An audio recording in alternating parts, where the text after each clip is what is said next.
안녕하십니까. 반갑습니다. 2월 6일 월요일 10분 말씀 되겠습니다.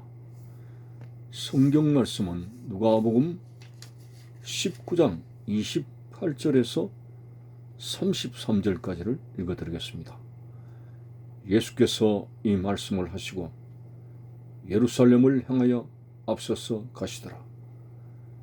감람문이라 불리는 산 쪽에 있는 벳바게와 베다니에 가까이 가셨을 때에 제자 중 둘을 보내시며 이르시되 너희는 맞은편 마을로 가라.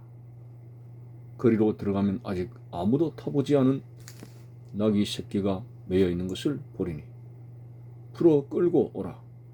만일 누가 너희에게 어찌하여 푸느냐 묻거든 말하기를 주가 쓰시겠다 하라 하시매 보내심을 받은 자들이 가서 그 말씀하신 대로 만난지라. 나귀 새끼를 풀 때에 그 임자들이 이르되 어찌하여 나귀 새끼를 푸느냐. 아멘.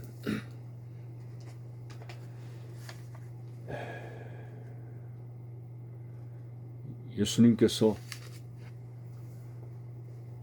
예루살렘 입성을 하시게 됩니다. 성을 입성하게 될 때에 예수님은 아주 심오한 의미를 지니신 그러한 예루살렘 입성을 보여주고 계시는 것입니다. 자, 우선 예수님께서 제자 중에 두 사람을 보냅니다.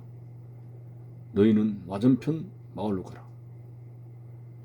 거리로 들어가면 아직 아무도 타보지 않은 나귀 새끼가 매여 있다. 풀어서 끌고 오너라. 당연히 그 나귀 새끼의 임자들이 뭐라고 말하겠죠. 당신 뭐하는 사람들이야?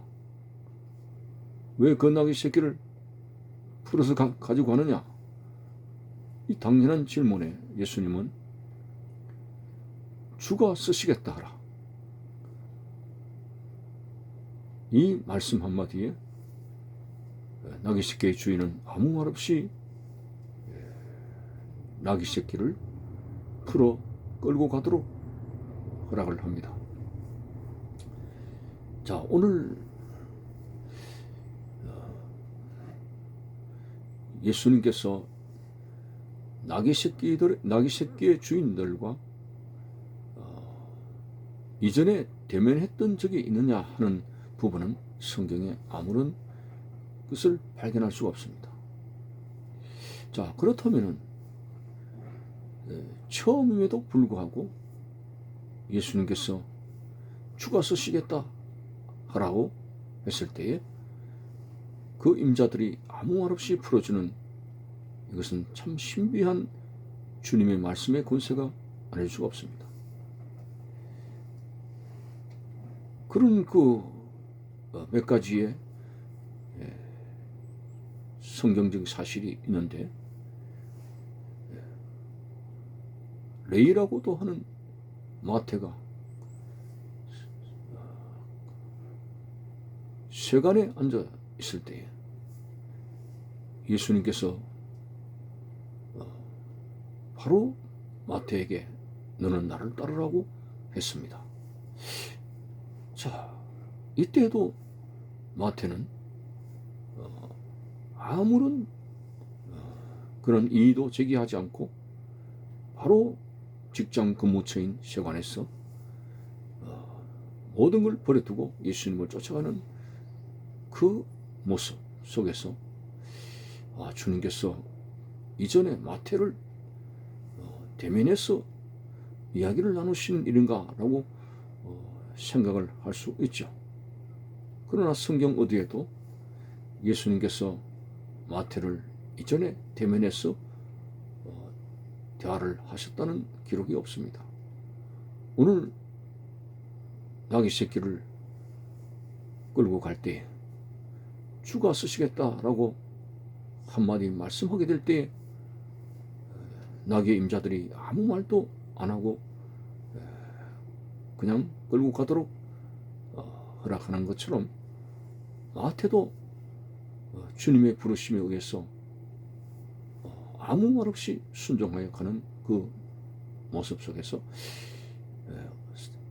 이전에 상면하여 대화를 나눴다는 추측보다도 주님께서 하시는 말씀에 권세가 있다는 걸 더 비중에 두고 싶습니다. 주님께서 말씀하실 때 신비한 역사가 일어나게 됨으로 말미암아 오늘 아기 새끼의 주인도 말이 없었고 부름을 받은 마태도 말이 없었습니다. 뿐만 아닙니다. 구구절절히 주님의 말씀에는 인간의 대화의 언어하고는 다르게 권세와 능력이 있게 된 것을 봅니다. 죽은 지 나흘이나 되는 나사로의 무덤을 가서 예수님께서 말씀했습니다. 나사로야 나오너라 했을 때 죽은 지 나흘이나 되었지만 썩어서 냄새가 나는 지경에 이르렀지만 그 말씀 한마디에 나사로가 무덤을 박차고 걸어 나오는 신기한 기적의 역사가 나타나게 되는 것을 봅니다. 이것도 주님 말씀이 참 우리가 이해할 수 없는 무한한 권세와 능력을 가진 그런 말씀의 영향력을 보게 됩니다.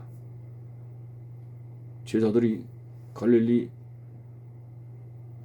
바다에 배를 타고 갔을 때도 풍랑이 일어났을 때 배가 전복될 위기에 처했을 때도 바람아 잠잠하라 바다에 잠잠하라고 말씀하셨을 때 거센 바람이 뚝 그치고 파도가 잔잔하게 되어졌습니다. 제자들이 깜짝 놀랐죠. 이분이 도대체 누구시길래 바람과 바다도 이분의 말씀 한마디에 순종하는구라고 감탄을 하게 된 것을 우리는 보게 됩니다. 참으로 그 말씀대로 되어지는 신기한 역사를 보면서 우리는 예수님이 바로 하나님이시고 하나님의 아들이시라고 하는 것이 확실하게 우리 마음속에 믿음이 오게 됩니다. 예수님께서 무리들에게 군중들에게 강론하시게 될 때도 많은 감동을 주었습니다.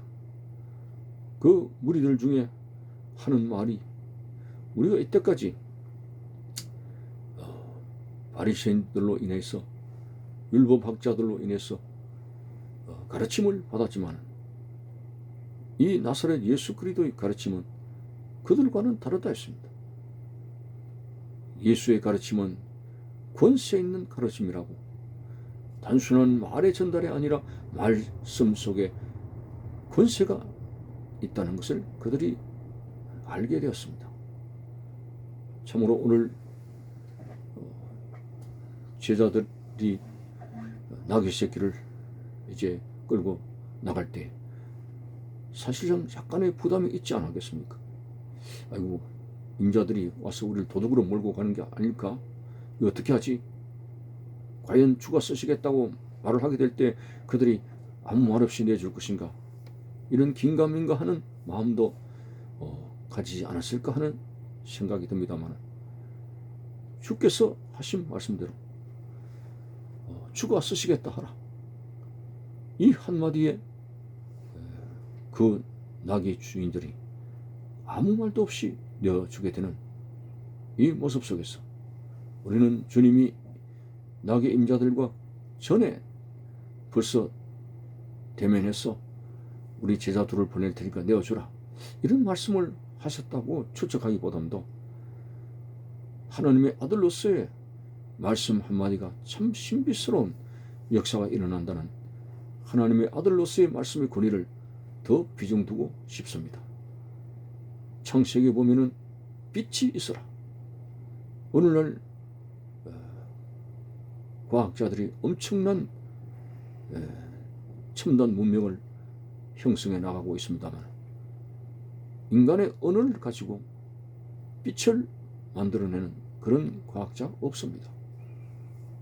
그러나 하나님께서는 빛이 있으라고 말씀하셨을 때 온 어두운 세상이 어둠을 밝히는 빛이 나타나게 되었습니다. 참으로 하나님의 말씀은 능하지 못한 일이 없느니라고 했습니다. 오늘 주님의 말씀에는 하나님의 권세와 하나님의 아들로서의 권세가 함께 한다는 사실을 우리가 발견하면서 세상의 삼라만상도 주의 말씀에 순종하거늘 만물의 영장인 우리들이야 더욱더 신비스러운 하나님 말씀에 순종하여 살아가는 것이 광야 같은 인생을 살아가는 메마른 그런 광야에서의 우리의 삶의 소망과 그리고 표준은 하나님의 말씀이라고 하는 사실을 기억하면서 오직 말씀만을 따라가는 그러한 우리의 인생의 여정이 되어서 바르게 천국에 도달할 수 있는 복된 성도가 되시기를 바라는 것입니다. 감사합니다.